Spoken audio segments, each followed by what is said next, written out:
So the parameter, wrong screen. The parameter that relates the two of those is called the density of the bed. So I'm going to sketch that classic reactor that we've got here. I'm not going to draw my fancy end caps. So to indicate that this is a packed bed, I'll put a couple of spheres in it, like so. The weight of catalyst that you have at any location, or for that matter, the total weight of catalyst inside of a bed, inside of a packed bed reactor, is equal to some density times whatever volume that you're worried about. That density is the new one that we may not have encountered before. That density is called the density of the bed. So it usually gets subscripted in one of maybe two standard ways. One of them, the one that I'm partial to, is to just put the word bed as the subscript. And so really the bed subscript can be applied to any of those terms. Typically it's not. You won't often see W as representing weight of bed with the word bed explicitly labeled on there. However, the W here does mean the weight or mass of the bed. And the V over here, that's a capital V, is the volume of the bed.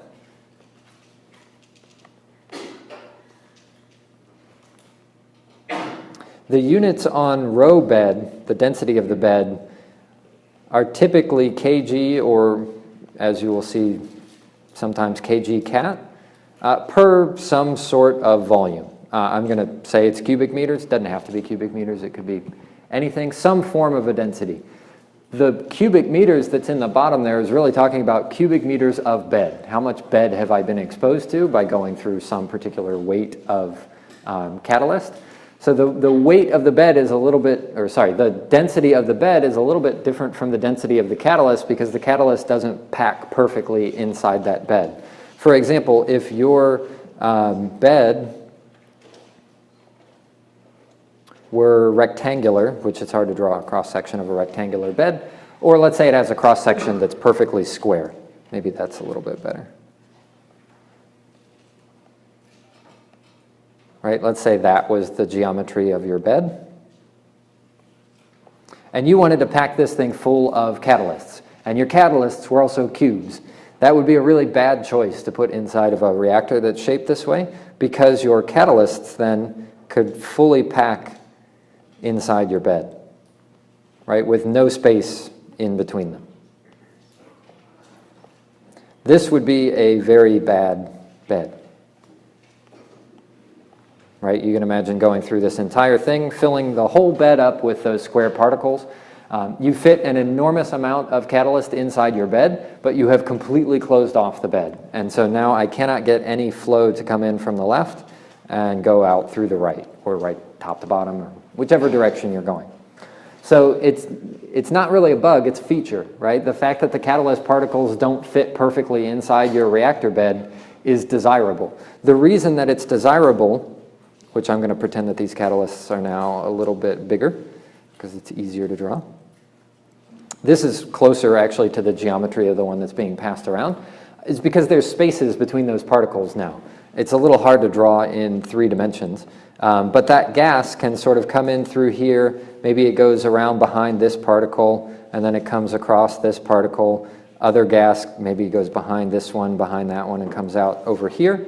Those spaces around there, because it doesn't pack in there perfectly, allow space for the gas to flow through the reactor. And we need that to be there, otherwise you don't flow anything through the reactor. That's one reason why you do what's called a fluidized bed, because you can get much smaller particles and you rely on that gas flow to sort of kick everything up and stir it around. But again, we're dealing more with this kind of a situation over here, where we have spaces in our catalyst that allow the gas to flow through. So the conversion between the two to get from the density of the catalyst to the density of the bed depends on how much space you have available.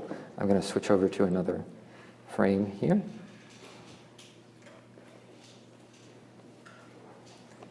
So if your catalysts, for example, are here, and now I'm going to color them in so that you can hopefully see what comes next. These catalysts have a certain density associated with them. The density of these catalysts, which I'm going to leave as white, is usually represented as rho cat, or sometimes just rho c.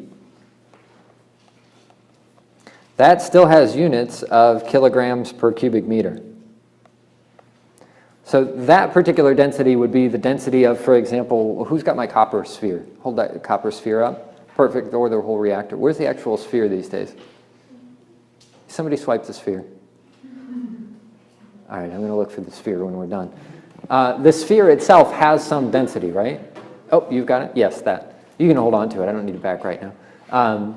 At any rate, that material by itself has some catalyst, or some density, right? If that were copper, I could go look up, actually over here, well, no, that doesn't have densities on it. Go look up the density of pure copper, and that could be the density of the actual catalyst that's in here. The density of the bed, though, takes that density of the catalyst and modifies it by a parameter that's called the void fraction. So the void fraction phi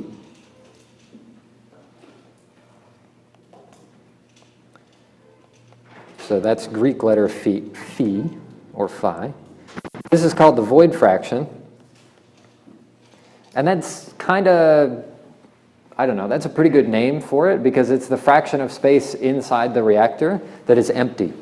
So the other way to write this is fraction of empty space.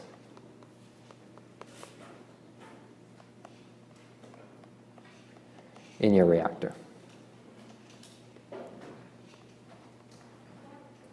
So the void space that we would be referring to here if we had this perfect little two-particle system, if you said that your reactor started here and ended here, this area is the void space. The amount of volume there, so if we say from here to here, is your volume, right? Whatever volume you happen to have right there. There's two elements of that space that take up that particular volume. One is the volume of the catalyst, and one is the volume of everything that's not catalyst, so empty space. And then phi is just the void fraction, which is the volume of the empty space divided by the total volume. So phi here represents the volume of the empty space divided by the total volume. Why do we typically talk about void fractions? You could define another one as like catalyst fraction. It says how much space does the catalyst take up. That would be 1 minus phi. I don't know why we always talk about void fraction, but everybody does it. It's not just a reactor thing. It shows up in any of your fluid mechanics books too. They will all talk about void fractions as well. So they're surprisingly bouncy, right? The relationship between the two of those is to multiply the density of the solid catalyst by the fraction of space taken up by the catalyst. So if you want the density of the bed, and that's the one that we're after, the density of the bed is equal to the density of the catalyst times 1 minus phi.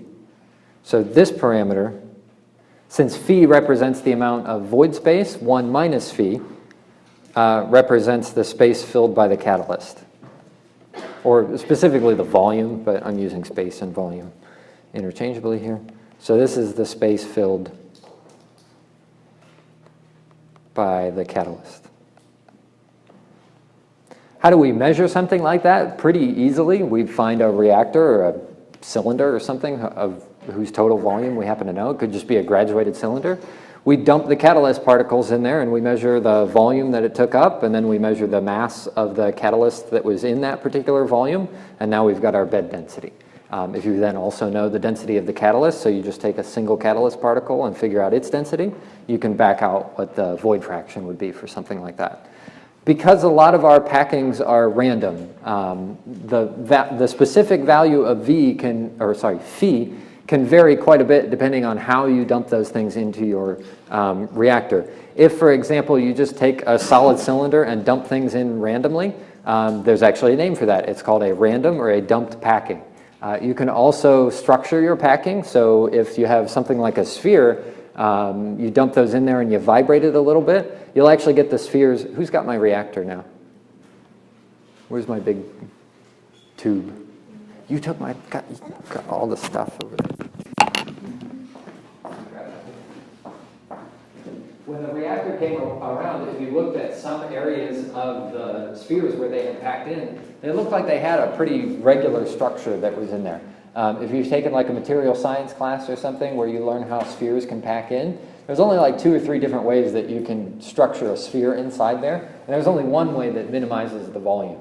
So if you really needed to have a structured packing in some way, you could pick and choose how these spheres were going in there, and you could get that value of phi to be a single number that was always the same. More often, though, when you dump things in here, you can kind of see like right here and right here, empty pockets.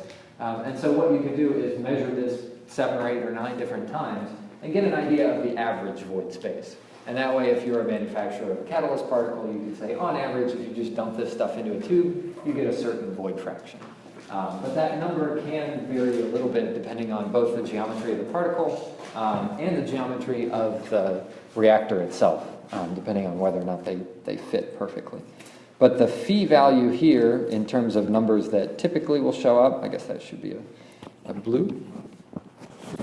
Most commonly, you will encounter values of phi that are about 0.4 to maybe 0.8. That's pretty standard. I mean, 0.5 is the easy one. Exactly half of that space is taken up. And so the reason that this allows you to move back and forth between volume and weight, volume and weight of catalyst, was exactly what I had written earlier. The total weight of catalyst was equal to the density of the bed times the volume. That's fine if you just need to move back and forth between the absolute quantities, like the total weight in the bed or the total volume of the bed. If you want to change your differentials around, then you need to use the chain rule on something like this. So if you take the derivative of the weight of catalyst with respect to the volume of the bed, the relationship there is the density of the bed. Actually, that's not really a chain rule yet. That's just using calculus.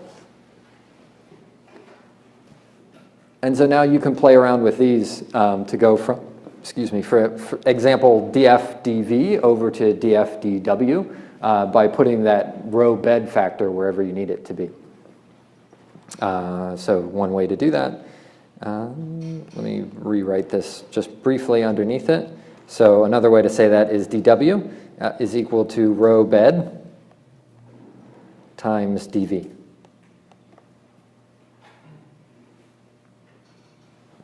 And so this can be a useful expression. Actually, both of those are pretty useful. Either one works out. For example, if you have df dv,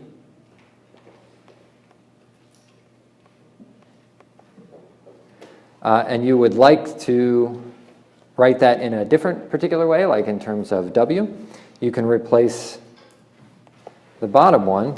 Instead of dv, if you look back at our previous form over here, if we have dv is equal to dw divided by row bed, right here, you can use that expression in the previous, in the next differential that we're going to have to switch back and forth between w and v with the constant of row bed along for the ride. So the denominator in that next one is going to be dw over row bed.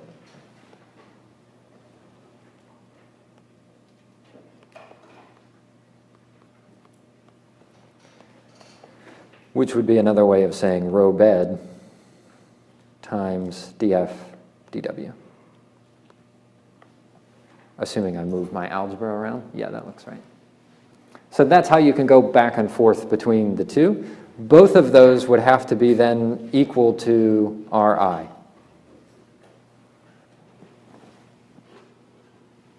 Where Ri has a specific set of units, which would look something like amount, let's see, kilogram on top. Yeah, amount per volume per time.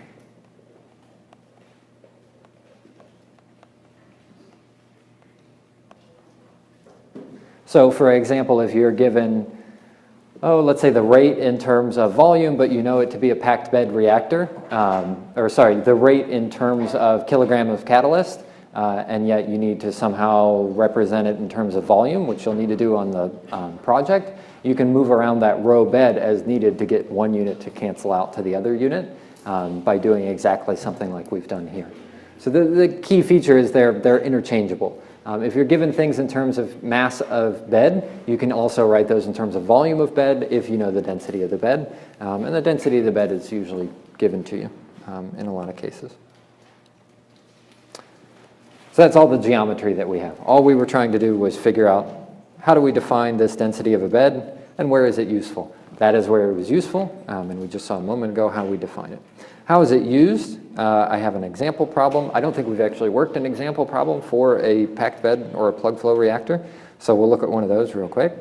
The general approach of this after the first like 3 or 4 lines of the problem doesn't change very much compared to a batch reactor because all the math looks the same. All the stuff with the reaction kinetics is the same, whether it's elementary or reversible or whatever.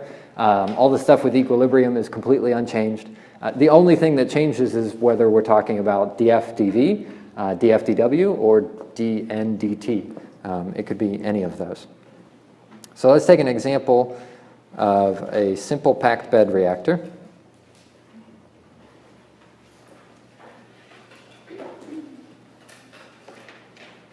Naturally, there had better be flow going in and going out. Sometimes it's not exactly clear whether we're talking about a packed bed reactor or a plug flow reactor, and you just kind of have to use your best judgment based on like the units that were given or whether or not the thing says there's a catalyst involved. Most of the time you should know pretty quickly whether it is a packed bed or not. The inlet volumetric flow rate, so V sub 0, that's little v, is 1 liter per second. And the reaction that occurs inside of our reactor is just our classic A goes to B. Nice easy one. And then we're given certain information about this reactor. So first of all, it's isothermal. The total amount of catalyst that's inside here, so W, is 100 kilograms. The density of the bed is 2 kilograms per liter. And that's a pretty standard set of, I don't know, pieces of information that could be given about a packed bed reactor. The weight of it, the density of it, maybe it could be the other way around. It could be the volume of it and the density of it. And then we need one other thing, which is our rate constant. So we're going to assume that this thing is elementary, because that'll be nice and easy. 0.1 per second. The types of questions that we could ask would be semi-normal. Derive, for example, an expression for the conversion of A as a function of W. If P over P0 is 1. So that would correspond to a system that is isobaric. There is no pressure drop as you go through. Remember we said isobaric, not a bad assumption if you have a plug flow reactor. Not always so great with packed bed reactors, although if you have one of the weirder type catalysts inside your packed bed reactor, remember the ones that look like macaroni shells in that example I gave Wednesday? You can get those pretty close to isobaric. And then another example would be, let's do the same thing, XA as a function of W, if the system is not isobaric. So if the system is not isobaric, remember I would often give you either an expression for the differential of P with respect to, say, volume or catalyst weight, or I'll just give you an expression that looks something like this.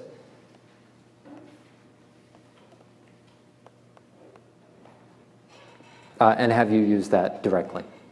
If I give you the form in a differential, that probably means you have to solve the thing in MATLAB. If I give you an explicit form like this, you could probably do it either direction. You could solve it in MATLAB or you could solve it by hand. But we're going to solve the thing first by assuming there is a pressure drop, just so that we can see where that pressure drop would show up. Along the way, we'll simplify it and solve it for the case of No pressure drop? The pressure drop equation has an interesting feature to it, which is if the weight of the catalyst gets big enough, the pressure will eventually become negative. That's not physically possible. All that means is you've essentially got a really, really, really long plug inside your tube, right? Eventually it gets to the point where the pressure drop is so high that fluid will no longer go through your system. So for example, if you were to plot P over P0 as a function of W, it would start off at 1 at the entrance, right, before it went through any amount of catalyst. Eventually, it would get down here to essentially 0. In fact, it will actually hit 0. And that particular point is kind of like the maximum W for whatever system you've described. You can't, if you add any more weight beyond that particular point, this expression predicts that the pressure drop actually becomes negative, which can't happen. That means the flow has somehow been reversed. So you can't really get anything bigger than something like that. That feature of pressure eventually getting to some critical value is captured in those same equations that we came up with on Monday, the Ergun equation, and then the other one for basically Bernoulli's law. And so as you're solving these problems, for example, for your project, you'll have to keep an eye out to make sure that your pressure stayed above some value. And some of those reactors will hit critical pressures where you have to stop and say, that's as big of a reactor as I can make. And we do have a clever way to do that inside MATLAB that we'll talk about in a couple of weeks, just so that MATLAB can automatically flag for you when something like that happens and stop integrating. If you don't tell it to stop integrating, very often it'll get stuck in a loop because it doesn't know that numbers can't be negative. So we have to tell it that numbers can't be negative. So that's just a feature of what these pressure drop equations tend to look like. Yeah? I'm just trying to understand like how realistic something like that would be. I mean, would you ever actually see like the way the catalyst is so much that your pressure drop is like 0? Like, no, you shouldn't, right? It's more of a design limit. Because you kind of like, it's the way the graph is shaped, it's like approaching the axis in like the opposite way. No, it's actually shaped like that. So if you do make it big enough with that W, usually the... Well, right, the way you have it defined, but like there's no real function that would like... Like, can I actually get that functional form outside of just doing something simple like this? Well, does that function actually represent like a real life pressure drop for a certain catalyst? Yes, that is the, well, not for a specific catalyst, that's the pressure drop for flow in a tube. So if you put anything inside there, it generally follows this particular behavior, which was derived from Bernoulli's equation. So if you find that equation like 426, I think, in your book for pressure drop down a tube, they'll derive this equation shortly thereafter, where this number is the only one, the 0.003. That is, there's like 7 terms inside there, all about the geometry of the particle. So this is the part of that pressure drop that varies with like the shape and the packing factor and that sort of stuff. And then if you want to go to something like, actually that's more for flow in a tube, but if you want the full version of that for a packed bed reactor, then that's the Ergun equation, which again features all of those elements inside of it. So that's an accurate form. Yeah. I mean, the 003 here is arbitrary. I just needed a number. But we can calculate that 003 for specific geometries, which you will do, depending on which project you choose. Was there one other question up here? No, I must be insane. Fair enough, I can do that. So if we wanted to solve a problem like this, we could start off with something like dFA dW is equal to RA prime. Since we're worried about conversion, I would probably replace all of this with the form for conversion. So dXA dW, that's a terrible W, will be equal to minus RA prime over FA naught. Where did that particular expression come from? That is very similar to what we had seen before, which is the conversion of A is 1 minus the molar flow rate of A anywhere divided by the inlet, which is almost exactly the same as the one we had learned for a batch reactor, except it wasn't flows, it was moles. So here we have molar flow rates instead of moles. I would write down my rate law the same that I normally would, assuming that that reaction was elementary. And so I would write down that Ra prime is K times concentration of A. But right here is where we have to check to figure out whether or not we've got our units right. Is that really Ra prime, or is that actually the Ra that we're used to? The way we would figure that out is to look at the units. So on the right-hand side, we have units of 1 over S for K, and C sub A would be, did I not give us Ca?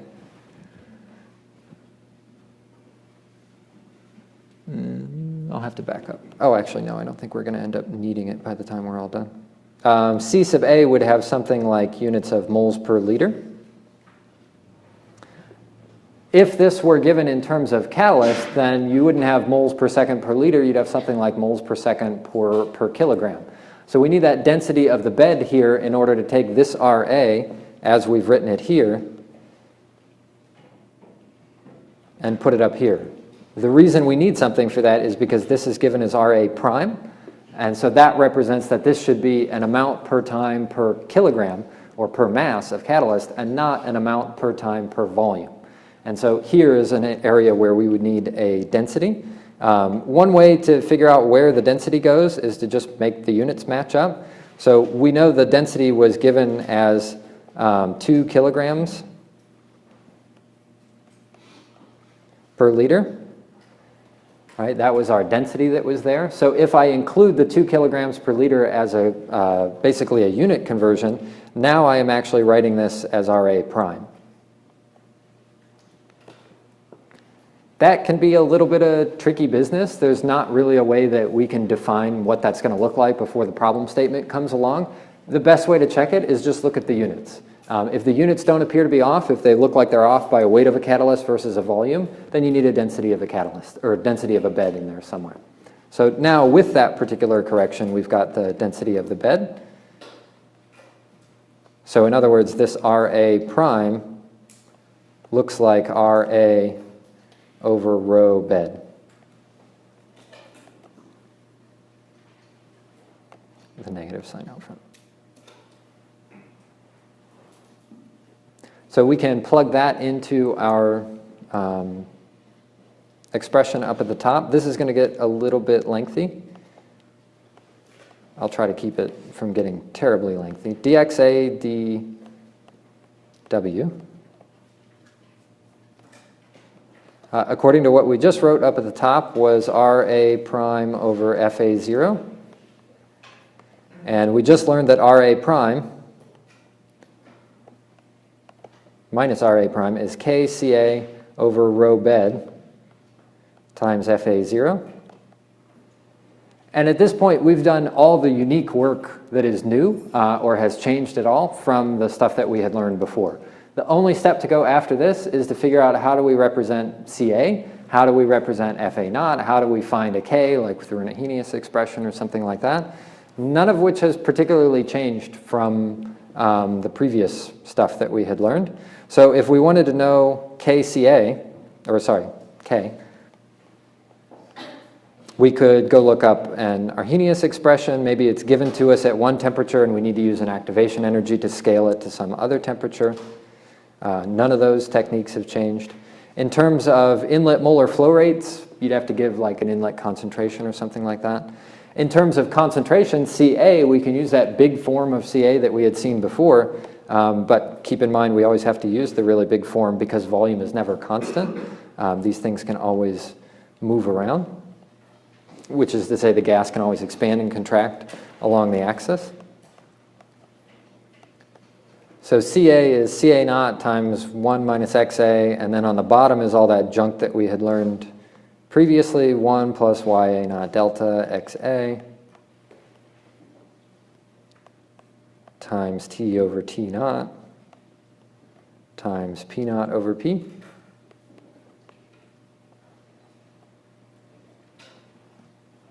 right? That form of CA being kind of nasty hasn't changed at all. I mean, it changed a little bit, right? It went from a volume to a volumetric flow, but that was the only difference, and it gets absorbed inside the CA knot anyway, so who cares? Our problem said that this was isothermal. What's delta? 0, right? It was A goes to B, so the overall change in moles is 0. And so this should tell you then where the P over P naught terms come in, which is right here. If these things are isobaric, right, if there's no pressure drop along the length of it, then that term will also be 1, and we'll just be back to a CA naught times 1 minus XA. If it is not isobaric, if it has a form like what we're dealing with, then you would have to plug that term in here and integrate. We have one term to simplify, which is here. So we've got an FA naught over CA naught, or should I say CA naught over FA naught. And this is 1 over the volumetric flow rate coming in. So that's little v, that's not capital V. But this actually looks very close to the same C that we would have seen previously for a packed bed reactor. It's coming from the same expression, which is that NA naught was equal to CA naught times V naught. That's the form that looked like for a batch reactor. It's the same form for a plug flow or a packed bed reactor, except that we've got a volumetric flow rate instead of a volume. But those relationships are essentially coming from the same place. So we would end up replacing that particular term as shown. I don't think I actually have enough time. I'll post the math after this, but I'll give you some time to try the math. At this point, you have an integral with respect to XA, so it's a separable integral. What is the initial condition here? Always 0. XA 0 is 0. So I can separate this into two different sides. It's going to be a little bit trickier. Actually, that's a good reason for you to try it. Where's the W going to be? W is going to be on one side, and all the X's are going to be on the other side. So make sure when you separate an equation in order to form a separable differential equation, that if any terms in here have to do with W, they're all on one side with the dW. Any terms with X's have to be on the other side with the dX's. I have the math written out here. I just want to get to the project. Try that. I will post the math as an attachment to this so you can check your math. But I want to stop at the moment so that we can talk about the project. There was no more to this example I was going to do other than the math, which we just don't have time to do, so I will post those.